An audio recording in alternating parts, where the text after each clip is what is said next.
عن عثمان بن عفان رضي الله تعالى عنه قال: سمعت رسول الله صلى الله عليه وسلم يقول: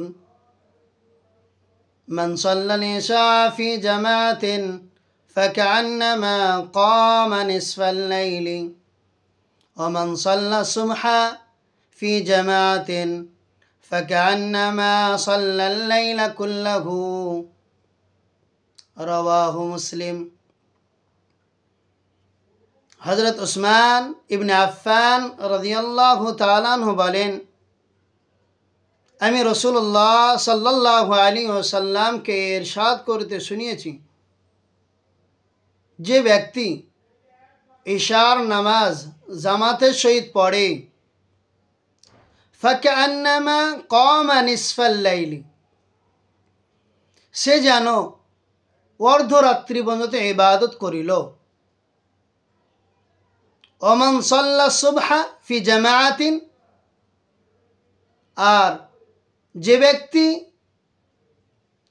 ফজরের নামাজ ও জামাতের সহিত পড়িল, ফাকান্নামা সাল্লাল লাইলা কুল্লাহু, সে ব্যক্তি যেন সারা রাত্রি ইবাদত করিল।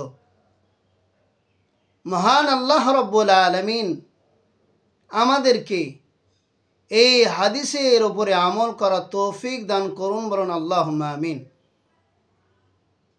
কারণ একজন মানুষ ইশার নামাজ যদি জামাতের সহিত পড়ে নেয়,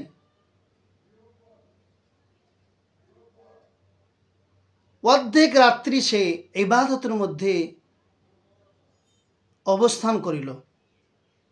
সেই ব্যক্তি যদি আবার ফজরের নামাজ ও জামাতের সহিত পড়ে নিল, তাহলে সে যেন পুরো রাত্রি ইবাদত করিল। আল্লাহ রাব্বুল আলামিন আমাদের সকলকে এই হাদিসের উপর আমল করার তৌফিক দান করুন, বলুন আল্লাহুম্মা আমিন।